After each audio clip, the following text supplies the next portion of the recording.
Setelah dikhianati, perjalanan kita sudah tiba pada ujungnya. Pada akhirnya, Jemari akan menemukan genggamannya yang tepat. Mbak, hati-hati di jalan ya. Iya, makasih. Mbak, kalau bannya kenapa-napa, telepon aja. Iya. Mbak, nggak apa-apa. Ya,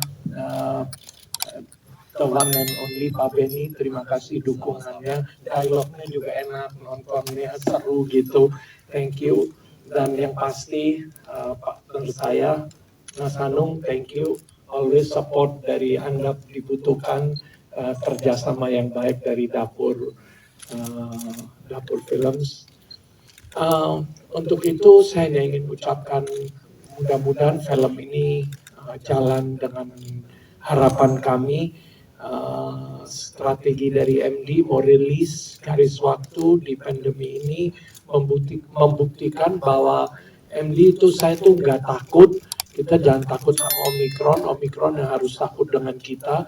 Biarpun tidak mudah, tapi itu sesuatu yang MD berani support. Saya niatnya mau support exhibitor pihak bioskop bahwa dengan akhir tahun 2021 MD Pictures kerjasama dengan di menghasilkan Makmum 2 penonton tertinggi dengan 1.760.000 dan dengan Prilly dan Umay kita menghasilkan 2 juta lebih, hampir 2,1, kukira kau rumah. Jadi MD nggak berhenti membuat produk-produk yang bagus dan juga kontribusi terhadap box office film Indonesia itu. Dan Kita akan saling menatap.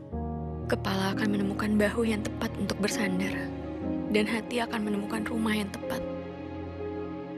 Saya memutuskan untuk mundur dari dunia musik dan membatalkan seluruh tour ini. Terima kasih teman-teman. Selamat siang. Waktu aku syuting di Ibu ya kalau nggak salah ya. Nah itu tuh dalam hati terus kapan ya aku bisa ngedirect orang ini.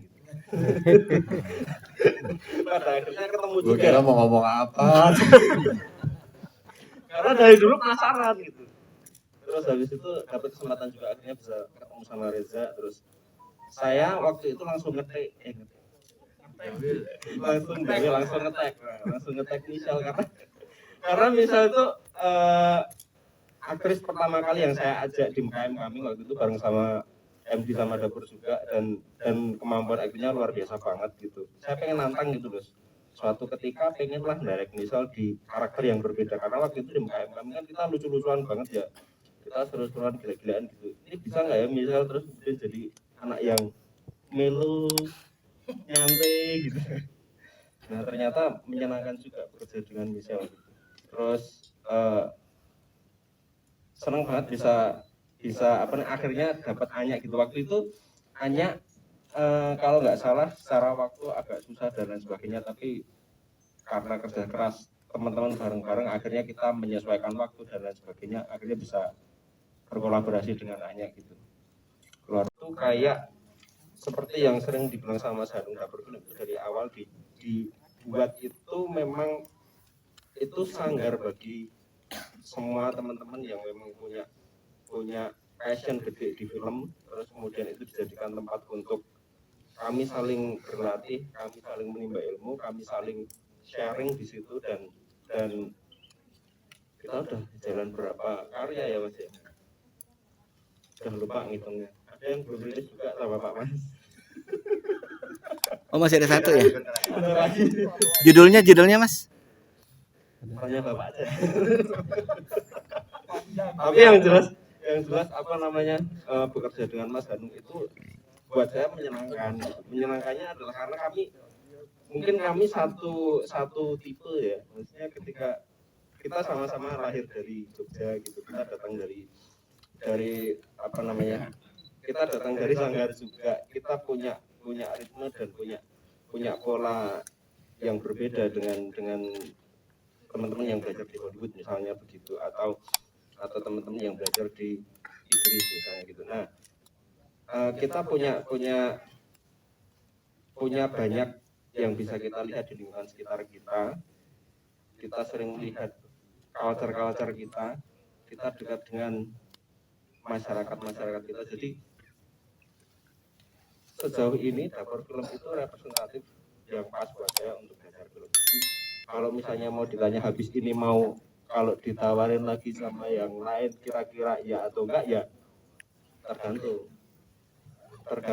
tergantung seberapa jauh, seberapa gede potensinya untuk dieksplor lagi gitu. Karena sejauh ini bekerja dengan Mas Hanung, baik ceritanya, baik karya yang mau dibuat itu kami selalu ada proses diskusi panjang, nggak pendek.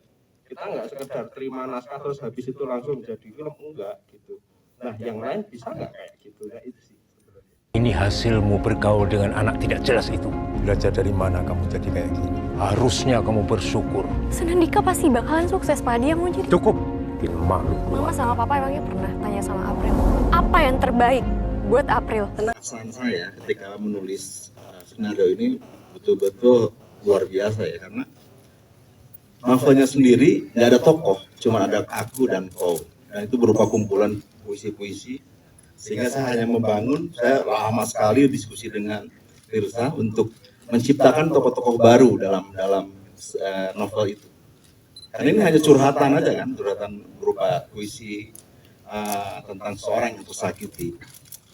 Jadi memang lama sekali saya bikin tuh, selama pandemi itu ya, belum pandemi malah saya bikin, dan hasilnya ya saya sih betul-betul puas karena Firsa juga membantu saya dari tokoh-tokoh, menciptakan tokoh-tokoh semua, dan bersyukur juga bahwa akhirnya proyek ini jatuh ke timnya Hanung, gitu.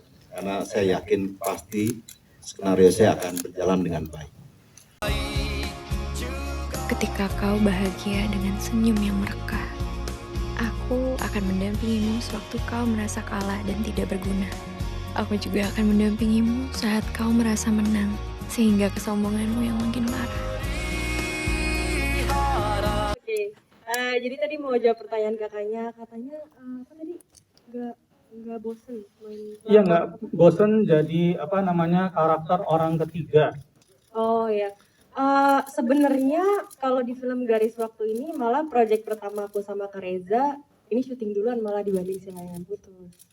Gitu. Lihatnya ke Kak Reza dong. Hah? Nah. Iya.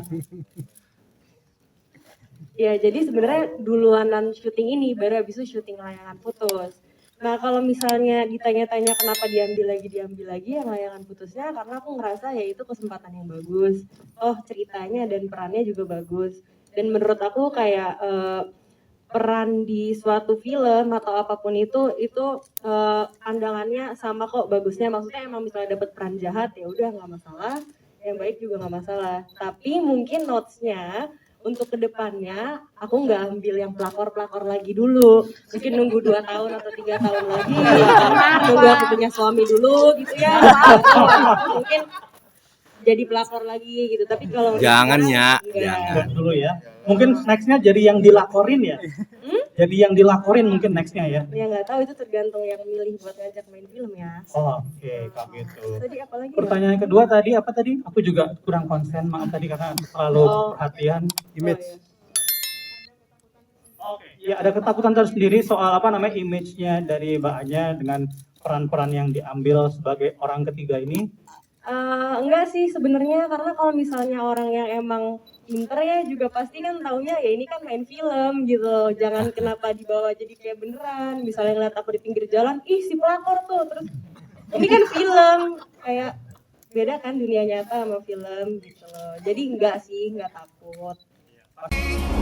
Garis waktu takkan mampu Aku sudah bersiap kehilanganmu, sebagaimana kamu bersiap untuk melepaskanku.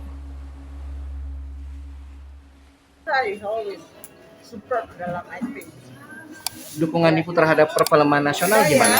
lagi private mas. Sebentar. Ya.